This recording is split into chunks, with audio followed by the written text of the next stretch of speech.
I talk with billionaires, but I also talk with people running really successful Main Street businesses and consulting practices and everywhere in between. And the most successful people are the ones who are willing and able to do that, who don't hold to an idea for so long that they calcify, they stop changing, who are excited by what's coming next rather than trying to maximize what has already come. And if you can become comfortable doing this, you will get over the greatest hurdle in business. I am just so convinced of it. Starting a business involves a lot of change in your personal and professional life. Today, we're talking about how you can not only embrace this change, but get excited about it as well. And we'll be guided by Jason Feifer, the champion of change and editor-in-chief of Entrepreneur Magazine. This is the Launch Your Business podcast because we know starting a business is challenging, but it doesn't have to be confusing. Each week, we'll give you the tactical advice and the necessary tools to scale your business without feeling burnt out. I'm Terry Rice, business development consultant and staff writer here at Entrepreneur Magazine. Let's dive in. Today's episode is brought to you by Chatterboss, a company that provides entrepreneurs with top-notch executive assistance so you can make more money, save time, and avoid burnout. Get started today and save $50 off your first month by heading to chatterboss.com/launch. That's chatterboss.com/launch. My daughter, Lena, forced me to make a huge change in my business. For years, I spent the majority of weekends leading business development workshops. It was good money, and I learned a lot from answering all the questions. But after a while, she started asking things like, can she go with me? Or would I still have time to play when I got back? The answer to both those questions was no, so I decided to make a change. I quit leading workshops over the weekend, even though it brought in thousands of dollars per month. 2 weeks later, I brought Lena to a gymnastics class in Brooklyn. It was a weekend, and the place we went to was offering free trials. And as I'm sitting in the hallway with other parents, I was surprised to see Jason Feifer was there with his wife. And if you don't know Jason, he's the editor-in-chief of Entrepreneur Magazine. I recognized him and thanked him for the content he shares in his podcast, Problem Solvers. And actually, I think he was surprised I even recognized him. But then he asked me why I liked his podcast, and I was just blabbering for I don't know how long. So fast forward X years later, and here I am talking to you as a podcast host on the Entrepreneur Network. So I'm grateful to my wife, Dominique, for finding that class, and I'm also grateful to Jason for all the help and support he's given over the years. And it's amazing to think all of this started from me making one change. That's it. One change set off this huge chain of events that worked out well for my business and, as a result, my family. So that's what we're going to talk about today. Not only how you can embrace change, but get excited by it as well. You'll also learn why your ability to adapt to change is critical to your success as an entrepreneur. And we'll also discuss how to find your purpose so you know what can change and what should remain constant. Let's hop into it right now. So, Jason, you're the champion of change, and I would just like to get an understanding. Why are you so excited about it? Because some people see change as being scary or something they try to avoid. So why are you such a proponent of it? So it's funny that you use that phrase. Lots of people do. Hot tip for anybody. If you want to give people something to call you, just put it in your social media bio. I just came up with the phrase champion of change, frankly, and I put it in my social media bio. And suddenly people started referring to me like that. That's all it takes. But the reason that I felt comfortable using that phrase is because I've spent years studying this subject. And to your question, why is this something I'm excited about? It starts really with when I became editor in chief of Entrepreneur Magazine, which was in 2016. And I had tons of people ask me the same question when I would go on podcasts, when I would be at events, basically anytime people would ask me questions, they would ask me the same one. And that was, what are the qualities of a successful entrepreneur? Like, you see all the successful people, you talk to them all. What do they all have in common? And I will be honest with you, Terry, I did not know the answer to that at first. So I would give them a terrible answer, or I would defer because I just didn't know.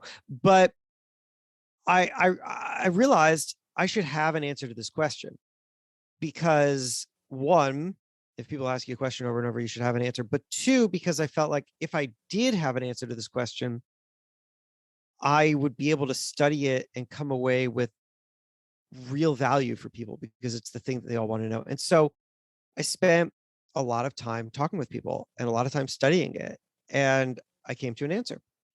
And the answer is that the most successful people are adaptable. That's the answer. The I mean, I talk with A-list celebrities. I talk with billionaires, but I also talk with people running really successful Main Street businesses and consulting practices and everywhere in between.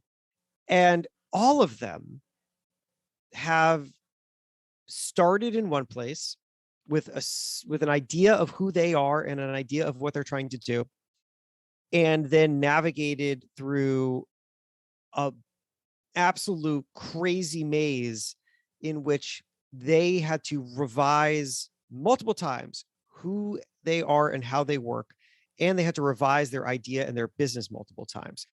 And the most successful people are the ones who are willing and able to do that, who don't hold to an idea for so long that they calcify, that they stop changing, who are excited by what's coming next rather than trying to maximize what has already come. And if you can become comfortable doing this, you will get over the greatest hurdle in business. I am just so convinced of it. And that's the reason I'm excited about this, because I feel like I have the answer, and I wanted to figure out how it works. Are you familiar with the term adaptability quotient? I'm not. It's a buzzword, but essentially it says how well do you adapt to change? So there's IQ, obviously, and there's EQ, which is emotional quotient. But adaptability quotient, I think, is what separates people who can thrive in any situation versus those who get frustrated and just throw their hands up. But let's go back to people being stuck. And sometimes people like being stuck. I'll tell you a quick story. It's almost like a parable. But there's this guy who goes to work every day and complains about his sandwich. Oh man, peanut butter and jelly again. Next day, peanut butter and jelly again. Complaining, complaining, complaining. And eventually his coworkers are like, "Hey, why don't you just tell your wife to make you something different?" And the guy says, "What are you talking about? I make my own sandwiches." So I like this story, except for the implied, misogynistic part. And I think a lot of us make our own peanut butter and jelly sandwiches because maybe we're not happy with it, but it's predictable, right? Sure, you may want some nice turkey on rye with fancy cheese and aged mustard or whatever, but if you mess up, then you ruin your lunch, you're upset, and your whole day is ruined. So my question for you is, how can we get people to just unstuck and get excited about change? Like, what are some things that we can do at a tactical level in order to stimulate this desire for change? I think the first thing that you can do is recognize your own reaction to change, which is almost certainly going to be that you are going to recognize loss. The biggest first problem we run into is that loss is so much easier to see than gain. When something changes, you know what is being changed. You say, I was familiar with doing this thing, and therefore change has come along and I've lost that. And then you extrapolate the loss. You say, well, because this changed, that must change. Because that changes, this other thing is going to change. And soon enough, you have worked yourself into a panic because you believe that every single thing that you know is now a total loss and you are starting at zero. And, one of my favorite stories to illustrate this comes from history, which is the story of, so in the late 1800s and early 1900s, recorded music technology was first introduced. The very first time in human history, I mean, think about it, it's radical change. The very first time in human history that you could hear music without a human being playing an instrument in front of you. Prior to that, for all of human history, the only way to hear music was to have somebody playing it in front of you. Suddenly, a machine could do it. And this is fantastic and mind-blowing, and consumers are so excited about it. And musicians are horrified because they see this thing as a radical change to their industry, and they are only seeing loss. They see being replaced by the machine. And I talked a moment ago about extrapolation of loss. So here's what that looks like. John Philip Sousa, very famous composer at the time. His work is still with us. The military marches we all know. Da, da, da, da, da, da, da, da. That's John Philip Sousa. So John Philip Sousa, he writes this just fantastic article in something called Appleton's Magazine. And I could have the date wrong, but I think it's 1907, maybe 1908. And it makes a number of arguments against recorded music. And my favorite goes like this. He says, when you bring recorded music into the home, you will replace all forms of live music in the home, because why would anybody perform live when there's a machine that could do it? Okay, so there's loss number one. Because of that, now we're extrapolating loss. Because of that, mothers will no longer sing to their children, because why would they do that? Because there's a machine. And because children grow up to imitate their mothers, the children will instead grow up to imitate the machine, and thus we will raise a generation of machine babies. That's the argument. And that's a crazy argument, right? That just makes absolutely no sense, except that it makes sense in the context of how we extrapolate loss. Take that and apply it to your own work. Something changes, some industry changes, some new technology rolls out. There's a reorg at your company. Whatever the case is, some first thing will change, and you will say, "Oh no, the terrible loss." And then you will say, "Oh, but because I'm no longer able to do this at my job, I will no longer be able to do that at my job. Oh no, a larger loss. And because of that, I will no longer be able to do this. And suddenly I'm out of a job and I'm out of skills and I have nothing," right? This is how we do it. So instead, we need to take a step back and we need to start asking ourselves some more leading questions, right? We need to look at change and we need to say, what is this new thing providing us that we didn't have before? What new skills can I learn, or what new opportunities can I have because of this that I didn't have before? When you start to reframe it that way, don't focus on the loss. Don't obsess over the loss. Obsess over the possible gain. It's harder to see, but if you extrapolate it out, you could say, I mean, imagine if John Philip Sousa had said, well, recorded music technology is going to change the way in which we produce our music and distribute our music. People can now listen to the music without us in front of them, but they still got to listen to music, which means that I can sell my music to people who I couldn't have traveled to see. That actually is a massive market opportunity.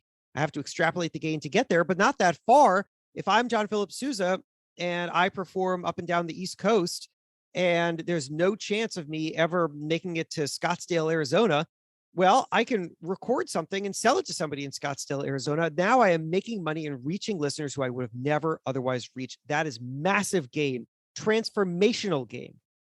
And that's what we need to do at every level. If you want to get excited for change, you got to do it yourself, because nobody can show you what the end result is going to be.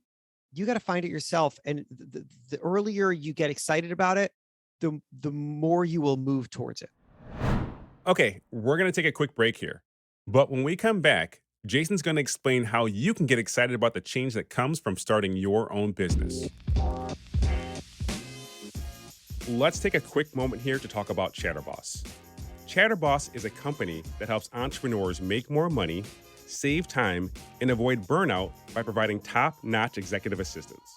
And I got to tell you, I've been using this service for the past several months now, and I have no idea how I got by without them before.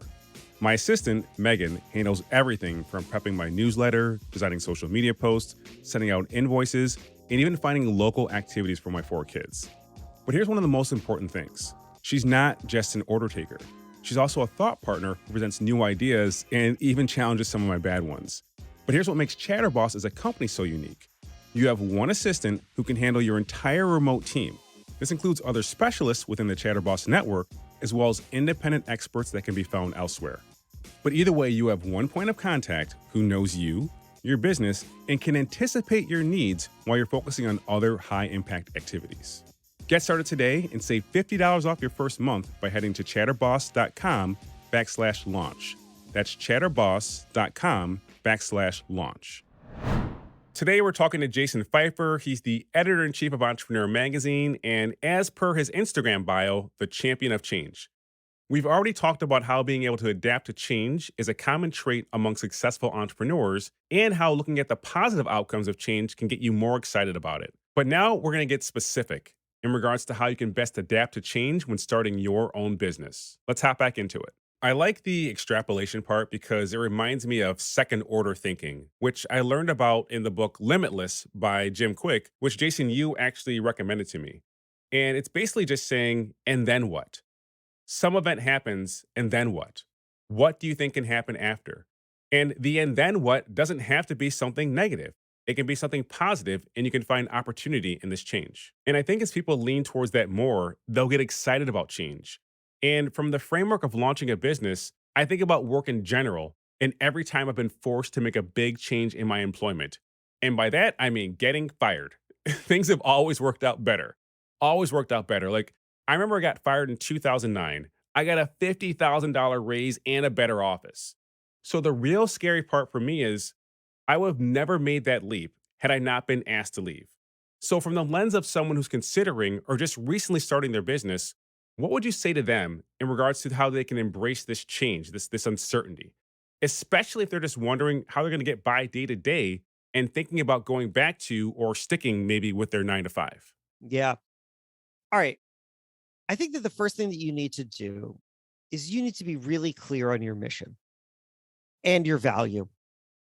And this is not something that comes easy and natural. The thing that we tend to do is we focus on and we associate with the output of our work, which is to say that when I was a newspaper reporter, that was the first job I had out of college. If you had asked me, what do you do? What is it? What are you passionate about? The answer is I'm a newspaper reporter. It's what I do. It's what I show up to work at every day and what I do. And that's fine until I realized a couple of years in that I don't think I want to be in newspapers anymore. The work is really unstable. The hours suck. These newspapers are laying people off. But I had a bit of an existential crisis as a result because I thought, well, if I am a newspaper reporter and then I don't have a job as a newspaper reporter, what am I exactly? Am I anything? And then I got into magazines. I basically went through that same exact thing over again, although I did stay in magazines, but I considered leaving. And what I came to realize is that we too often tie together our whats and our whys. What we do, why we do it. And this is really dangerous because the what is going to change. It will change all the time. If you start a business and you produce something for people, a product or service, that something about that is going to change. I just guarantee it. The way that you deliver it is going to change. The desire of your customer is going to change. The kind of customer that you want to serve is going to change. The way in which you can serve them is going something is going to change. And if you identify too closely with this one thing that you do, well, I'm going to tell you something. When change comes along, when something disrupts the way in which you've been operating, you will find yourself absolutely lost. And so, your question, Terry, is like, well, what do people do when they've gotten into business and they're trying to either brace themselves for change or try to navigate it? The answer is that you need to think of yourself as like a flagpole. The problem is that you're often associating yourself with the flag. It's flapping in the breeze, direction could change at any time. You need to be the flagpole, drilled into the ground, unmovable. How do you get there? It's by identifying something that is so core to you, so core to your business, to the mission, that it does not change regardless of what else changes. Here's a little exercise that I like to do to get there. Somebody comes up to you at a party and they ask what you do. You can't talk about your tasks and you can't talk about your skills. Now, what do you talk about? Well, the answer is you talk about your core. You talk about your why. You talk about your mission, the thing that fuels you such that you developed the skills that enabled you to do the tasks. And I recommend, if you haven't thought of this for yourself, you may not have an answer to this immediately. I would recommend spending some time with it and coming up with something that's really short and simple. For example, I remember talking to Greg Fleischman, the CEO of a company called Foodsters. So they make baking mixes and other stuff. And he said, our mission is to bring joy to people with sweet baked goods. And I really like that because bring joy to people is a fantastic mission that can be executed in so many different ways. Sweet baked goods gives him so much flexibility. It's not baking mixes. It's not cupcakes. It's not cookies. It's a category And between the two of those things, you can find so much opportunity so that if anything happens in the marketplace, you can pivot and still fulfill your mission. Me, here's mine. It took me a long time to get to this. I tell stories in my own voice. Again, there are two elements here. I tell stories, really important, not magazine stories, not newspaper stories, not podcasts, not speaking, not books, stories, any of it. That is because if you take one of these things away from me, I still have all the others and I can create new ones as well. I'm not married to any particular medium. You can't take it. You could take my magazine job away from me. As editor in chief, I hope you don't, but you could. And you haven't taken away. I tell stories in my own voice. I'm not interested in carrying the ball for somebody else. I'm not interested in speaking for somebody else. I'm telling my own stories. That's my core. And you, the listener, as you get into business, you need to identify that for yourself and for your business. Because as you continue to evolve as a leader, as an entrepreneur, as a business, you need to understand what part of you does not change so that everything else can change. That is the only thing that will help you feel grounded. That's really powerful. And I was hoping you would not ask for me for my response to that last question. It's there somewhere. I have to dig it up. But one thing that you're hinting at is you don't have to follow your passion. You have to follow your purpose. And I see this happen all the time with entrepreneurs. They're like, follow your passion, follow your passion, follow your passion. You might be passionate about Pokemon cards. You're like, you know what I'm going to do? I'm going to start selling Pokemon cards. I'm going to make a lot of money off of it and it's going to be great. But then all of a sudden you're like, this is actually a pain in the ass because I'm drop shipping, there's margins. People complain saying they didn't get any good cards and now you hate Pokemon cards.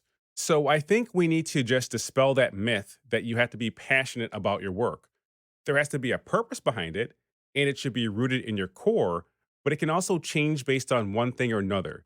But if you just follow your passion, it's like you're too emotionally involved into it and you're not prepared for some of the tough decisions that you're going to have to make. I completely agree with that. And I've heard that come out of so many people who have made that mistake. Although the nuance to it, which I think is interesting, is that once you drill down to the core level, you may find something that you are indeed passionate about, but it isn't attached to a singular thing, right? So there's a difference between, for example, being passionate about Pokemon cards, which is so hyper specific that it really narrows you in, and maybe being passionate about the things people are passionate about, right? Which is to say, the thing that I love doing is working in a space in which I help people who are passionate about certain things, right?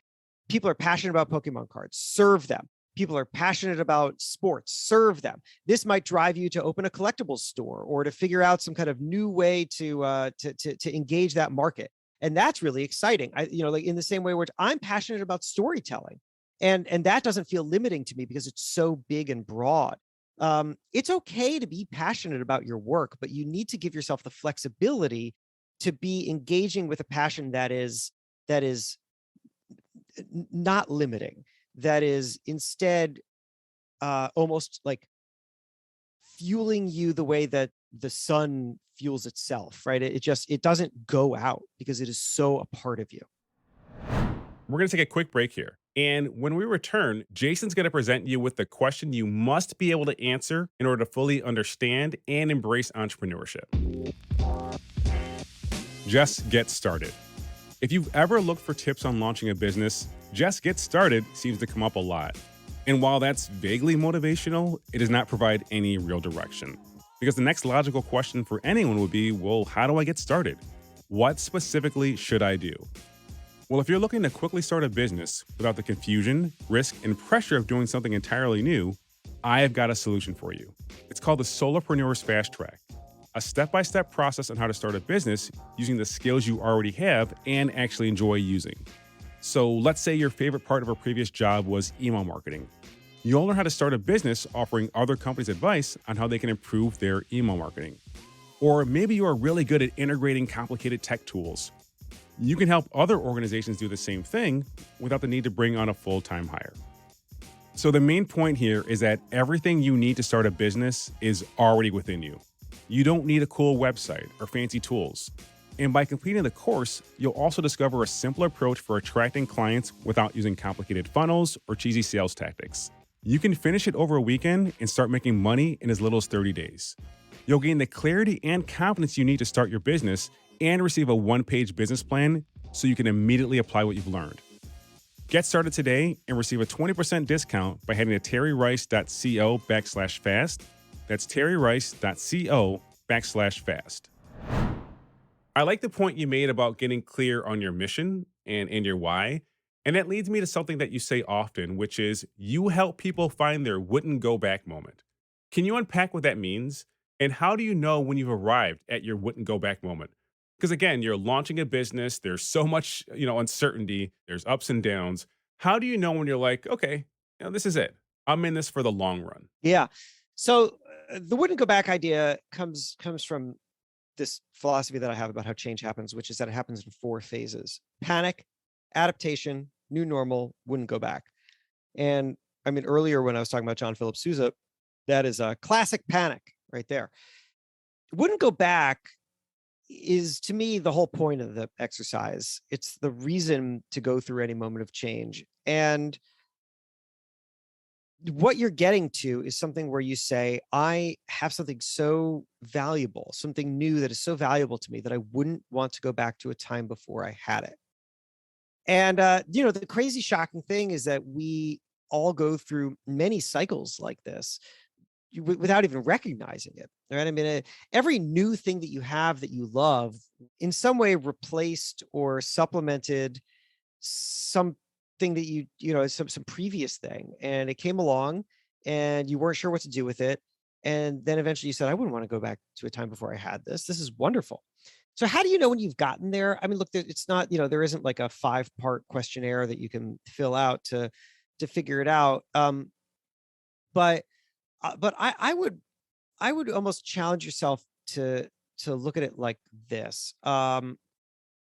There's that, you had brought up Jim Quick's second level thinking, and I have a similar way of thinking about something, which is to ask, what is it for?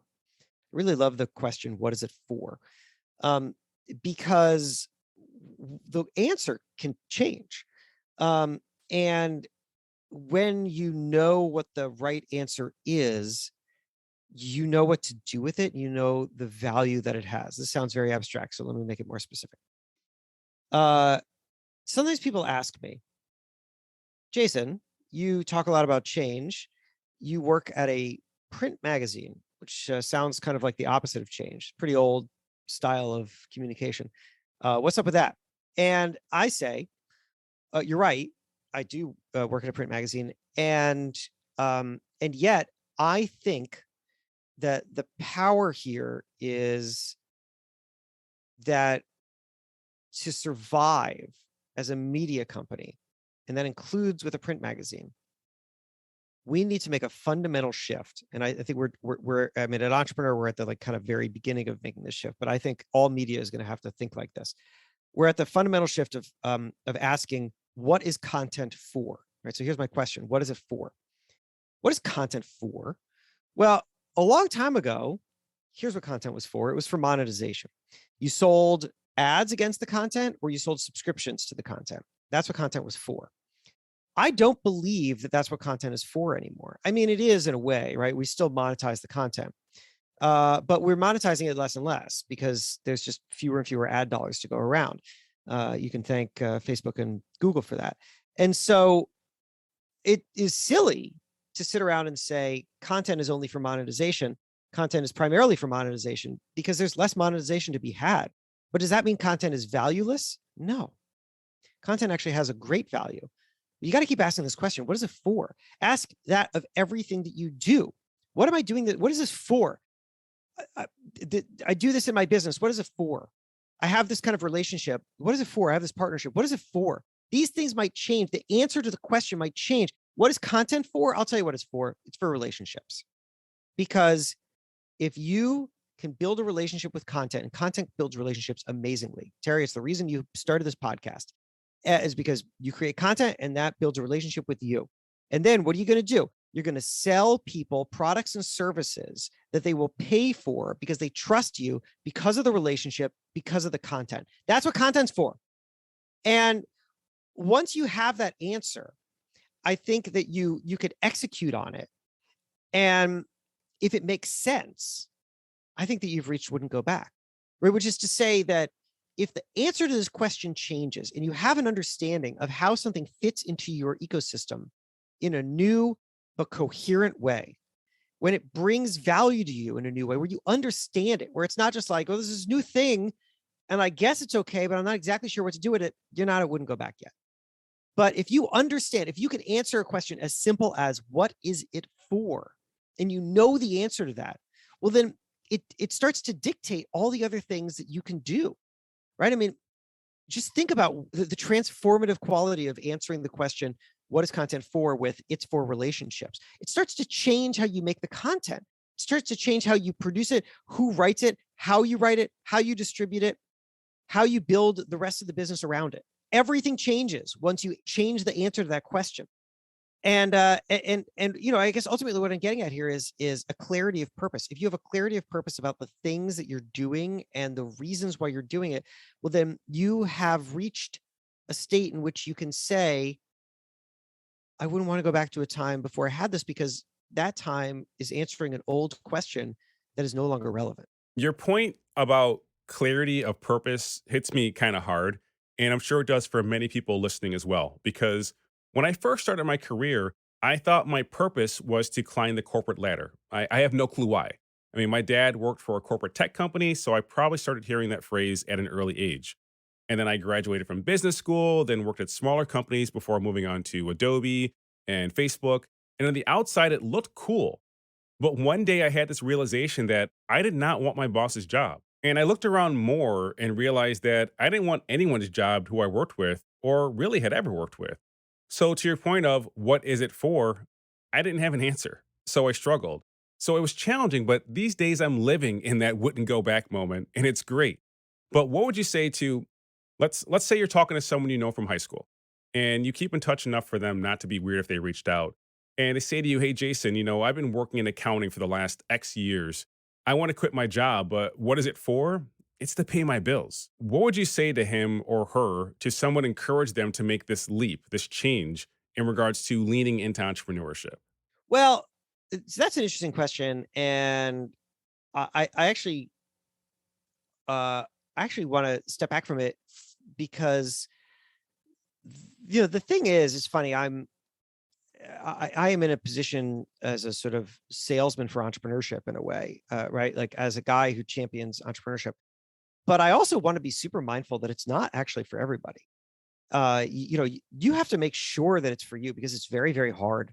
And people who think that starting your own business is like the pathway to riches are wrong. It's hard work.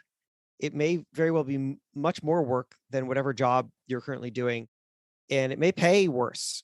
Why would you then do it? Well, I think that the only reason to do it is because you can't do anything else. And I don't mean that in a way in which you're trapped. I mean that in a way in which nothing else drives your passion. Nothing else will fulfill you. That's the kind of, right. That's the kind of uh it's the kind of I mean, limitation is like the wrong word, but also the right word, that you need in order to pursue that path. I mean, if somebody comes up to me and says, I want to quit my job and because I hate start my own business, I guess my first question to them is, why do you want to quit your job? And if the answer is just because I hate my job, well, I'll tell you something. There are a lot of other jobs out there. You could get another job. You don't need to start a business because you've quit this one job. And if and so well, why do you want a different job aside from that you hate your job? If the answer is because I need more time with my family, because I want to make more money, there are other solutions to this. So you need to have an absolute burning desire to do this. There cannot be another option.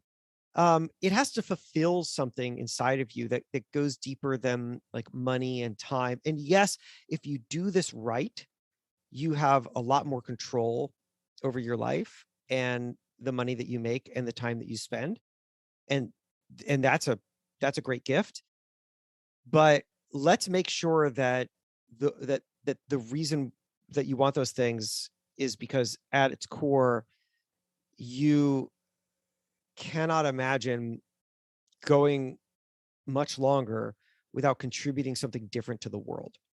And if that's the case, well, then the next things you have to ask yourself are just very, very practical things. Do you have an idea? Is it a viable idea? Have you tested the idea? Do you have the finances to commit yourself to the idea right now? No, you can still try it, but I'd probably suggest trying it on the side instead of quitting your job. Are you aware of all the options available to you? Right. I mean, there are a lot of people, for example, who want to be their own boss, but don't have an idea. And that's okay, because that's what franchising is for. You can go buy a franchise. You can start a handyman service or a flower service or whatever. There's literally thousands of franchises out there, but you need to figure out what's right for you. I don't want to push entrepreneurship onto anybody. Instead, what I want to do is make sure that you are coming to it, that you go through the gauntlet that is in front of it, so that by the time you get there, you know the purpose. And I guess to kind of bring it full circle, you know your why. You know the, at least in some kind of abstract way, why on earth you're doing this. Because boy, on those hard days, you are going to need to know that answer. Simon Sinek coined the phrase, people don't buy what you do, they buy why you do it. So like Jason said, you need to have that answer. It's the foundation of a successful business. Now, you may not have it yet, and that's fine, but thinking about your business idea and asking, what is it for, will help you find it. So when I think about what I do, creating content, consulting, leading workshops, here's what it's for. I share experiences and information to help people. And that's just what I do. So that's probably why I'm always giving out unsolicited advice. I just can't help it. So I'm hoping today's conversation helped you out. And if you've enjoyed this chat with Jason, I highly recommend checking out his podcast, Build for Tomorrow, which, not surprisingly, people say makes them feel more comfortable with change. You can head to his website, jasonfeifer.com, to learn more. That's Jason, Feifer.com. And if you enjoyed this episode, please do reach out to him, reach out to me, and I'll see you next time. Apply what you've learned on today's show. You'll find the show notes and more resources at terryrice.co/podcast. Again, that's terryrice.co/podcast. And the best way to support this podcast is by subscribing, telling a friend, and leaving a review. Also, you can get more tips by following me on Instagram at @itsterryrice or follow me on LinkedIn. This episode was produced by Josh Wilcox of Brooklyn Podcasting Studio and edited by Dan Lardy. Special thanks to my wife, Dominique, for keeping our kids relatively quiet as I recorded.